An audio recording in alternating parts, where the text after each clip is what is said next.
हे खरे चोर आहेत दोघं, आपण दोघं बहीण भाऊ, सगळा बीड जिल्हा मिळून खाऊ. यांच्यावर वंचित बहुजन आघाडी बीड लोकसभेचे अधिकृत उमेदवार,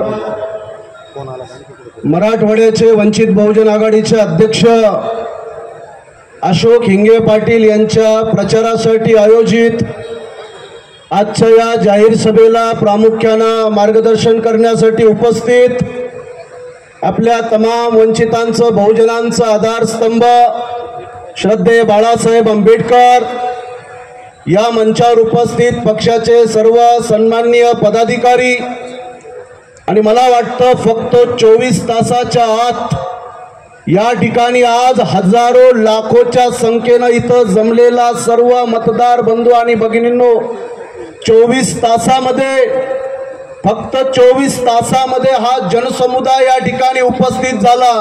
या 24 तासात हजारो लाखो लोकांना मैदानात आणणारे एकमेव नेते आदरणीय श्रद्धेय बाळासाहेब आंबेडकरांसाठी एकदा जोरदार टाळ्या वाजवून.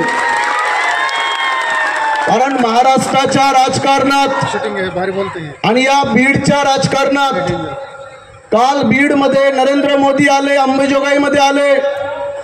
बाळासाहेब आंबेडकरांनी अंबाजोगाईमध्ये सभा घेतली. त्या सभेचा धसका आणि त्याची भीती भारतीय जनता पार्टीला वाटली, याचा मला मनस्वी खूप आनंद झाला. भारतीय जनता पार्टीला समजलं. आणि मी या बीडच्या लोकांना एक साधा प्रश्न करतो, अरे जेव्हा गोपीनाथ मुंडेंचा मृत्यू झाला, साध्या इंडिकाचा धक्का लागला आणि मुंडे साहेबांचा मृत्यू झाला, आणि देवेंद्र फडणवीसांचं हेलिकॉप्टर तीनदा पडलं तरी टरबूज फुटलं नाही. ते म्हणतात की खूप नशीबवान मुख्यमंत्री उपमुख्यमंत्री आहेत. याच बीड जिल्ह्यातल्या लोकांनी नरेंद्र मोदींना तेव्हा वेळ नव्हता, गोपीनाथ मुंडेंच्या अंत्यविधीला यायला भारतीय जनता पार्टीच्या नेत्यांना वेळ नव्हता, पण काल ते आले, चिक्कीताईच्या घोटाळ्यावर पांघरून टाकायला आले. मी आपल्या सर्वांना एवढीच विनंती करणार आहे, साहेबांचं मार्गदर्शन ऐकायचं आहे. साहेब, या जिल्ह्यातल्या सामान्य लोक त्रस्त आहेत. बीड जिल्ह्यातल्या शेकडो गावांमध्ये साधं पिण्याचं पाणी नाहीये. माणसं पाण्यासाठी वणवण भटकत आहेत. या भारतीय जनता पार्टीच्या पंकजा मुंडेंच्या सगळ्या चेल्यांना विचारा, 2019 मध्ये भाजपानं जाहीरनामा जो घोषित केला त्यामध्ये 12 तास पाणी देण्याचं वचन दिलं. आज शेकडो गावं दुष्काळग्रस्त आहेत. मला या गोष्टीची आपल्याला जाणीव करून देण्याची इच्छा आहे की एकदा पंकुताईनं चिक्कीताईनं बोलता बोलता बोलल्या, मी जनतेच्या मनातली मुख्यमंत्री आहे असं बोलल्यापासून ते आता 6 महिन्यापूर्वी पंकजाताई म्हणतात, मी राजकारणातून 2 महिन्याची रजा घेते, मला कंटाळा आला. पंकजाताई, तुम्ही साधं मुख्यमंत्री मनातली घोषणा केली आणि तुमचा 5 वर्ष भारतीय जनता पार्टीनं शोषण केलं, तुम्हाला गुडघ्यावर टेकवायला मजबूर केलं, तुम्हाला राजकारणातून 2 महिन्याची रजा घेण्याची इच्छा व्यक्त करावी लागली. मी आपल्या उपस्थित जनतेलाही विनंती करतोय की यांच्याजवळ यांच्या वडिलांनी गोपीनाथ मुंडे साहेबांनी उभा केलेला वैद्यनाथ साखर कारखान्याला 19 कोटी रुपयाची जीएसटीनं कर्जमाफीची किंवा कर्ज थकबाकीची ऑर्डर पाठवली. आमच्या पंकुताई म्हटल्या, माझ्याकडे पैसे नाही. धनंजय मुंडे ज्यांना जिल्हा मध्यवर्ती बँकेच्या घोटाळ्यामध्ये 35 कोटीच्या घोटाळ्याचा आरोप आहे धनंजय मुंडेवर, अंबाजोगाईच्या सत्र न्यायालयाने धनंजय मुंडेचं घर आणि जमीन जप्त करण्याचे आदेश काढलेले आहेत. हे खरे चोर आहेत दोघं, आपण दोघं बहीण भाऊ, सगळा बीड जिल्हा मिळून खाऊ. यांच्यावर सगळ्यात जास्त भ्रष्टाचाराचे आरोप. धनंजय मुंडेंना शरम वाटली पाहिजे.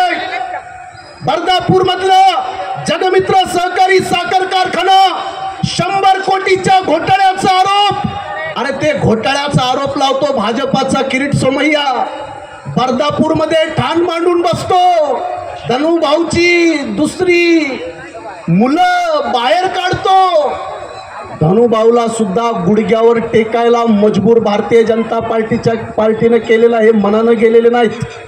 मी आपल्या उपस्थित सर्व लोकांना विनंती करेल, बीड जिल्ह्यातल्या लोकांनी, याच बीडमध्ये राष्ट्रवादी काँग्रेस पार्टीचं भवन आणि त्यांचं ऑफिस हे तोडफोड या लोकांनी केलं की नाही? या जिल्ह्यातल्या आमदार खासदारांची घरं फोडली का नाही? अरे जर या जिल्ह्यातली जनता राष्ट्रवादीच्या आणि इथल्या तमाम भाजपाच्या आणि राष्ट्रवादीच्या नेत्यांवर इतकी चिडलेली आहे, त्या जनतेला मला एवढंच सांगायचं आहे की आता दगड मारू नका, येणाऱ्या 13 तारखेला गॅस सिलेंडरचं बटन दाबा, म्हणजे यांचा गळा दाबल्यासारखा आहे. येणाऱ्या 13 तारखेला गॅस सिलेंडरचं बटन दाबा. आमचा एक शायर म्हणतो कि शांति के दामन पर क्रांति का दाग लगा दो, बहुत अंधेरा हो चुका है, एक चिराग लगा दो, और जिसने लिखी है तुम्हारे किस्मत में गुलामी, ये भीम के बच्चों उस व्यवस्था को आग लगा दो. या व्यवस्थेनं तुम्हाला आदिवासी केलं, मागासवर्गीय केलं, बेरोजगार केलं, गरीब केलं, उद्ध्वस्त केलं, बेचिराग केलं. त्या व्यवस्थेला संपवायचं असेल तर एकच नेता आणि सेनापती मैदानात आहे, श्रद्धेय बाळासाहेब आंबेडकर. ते तुमच्या माझ्या हक्काधिकाराची लढाई लढत आहेत. बांधवांनो, बऱ्याच गोष्टी बोलण्यासारख्या आहेत, पण आपण सर्वजण, बीडची जनता या जिल्ह्यातल्या कोणत्याही आमदार खासदाराला ऐकायला तयार नाही. गावागावामध्ये त्यांच्यावर बहिष्कार आहे. या जिल्ह्यामध्ये 3.5-4 लाख फुले शाहू आंबेडकरांना मानणारा मतदार आहे, आदरणीय बाळासाहेब आंबेडकरांना मानणारा मतदार आहे. मी आपल्या सर्वांना विश्वास देतो की आपण 13 तारखेला गॅस सिलेंडरचं बटन दाबा. वंचित बहुजन आघाडीचा मराठवाड्यातला खासदार, बीड मधून वंचित बहुजन आघाडीचा खासदार अशोक हिंगे पाटलांच्या रूपानं तुम्हाला पाहायला मिळणार आहे. वंचित बहुजन आघाडी या संपूर्ण महाराष्ट्रामध्ये अत्यंत ताकदीनं आपला पक्ष लढतोय. मी एवढी आपल्या सर्वांना विनंती करेल की या दोन्ही भावा बहिणींच्या काही भानगडीत पडू नका. तू माझी पाठ खाजव, मी तुझी पाठ खाजवतो, एवढंच या दोघा भावा बहिणीचं राजकारण आहे. आणि या राष्ट्रवादीच्या पुढाऱ्यावर मी जास्त बोलणार नाही, कारण हा त्यांचाच पेरलेला माणूस आहे.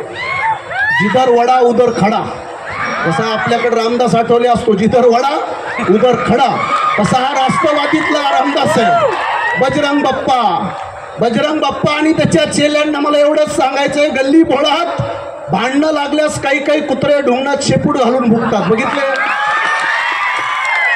ढुंगणात शेपूट घालून भुकणारं कुत्रं पुढच्या कुत्र्याला एवढंच सांगतं, मी टाइमपास म्हणून भुकतोय, मला काही भांडण करायचं, हे टाइमपास म्हणून उभं आहे. भारतीय जनता पार्टीला बीड जिल्ह्याच्या मातीत जर कोण गाडू शकतं, श्रद्धेय बाळासाहेब आंबेडकर, वंचित बहुजन आघाडी. म्हणून कुठल्याही भूलथापाला बळी न पडता आपण सर्वांना विनंती करतो कि आहों से पत्थर पिघलेंगे, इस धोखे में मत रहना.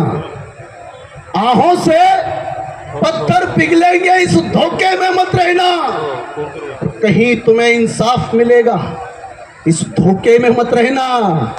इस देश के जर्रे जर्रे पर तुम्हारा हक है यारो, मगर कोई बुला के देगा, इस धोखे में मत रहना. आपले स्वतःचे हक्क आणि अधिकार आपण हिसकावून घेऊया आणि आदरणीय बाळासाहेब आंबेडकरांचे हात बळकट करूया. 13 तारखेला गॅस सिलेंडरचं बटन दाबण्याचं साहेबांना वचन द्या, दोन्ही हात वरी करून वचन द्या, आणि 3 दिवस बीड जिल्ह्यातल्या घराघरामध्ये पोहोचण्याचं साहेबांना वचन द्या. वंचित बहुजन आघाडीचा बाळासाहेब आंबेडकर संघर्ष करो, बाळासाहेब आंबेडकर संघर्ष करो. जय भीम, जय शिवराय, खुदाफिज.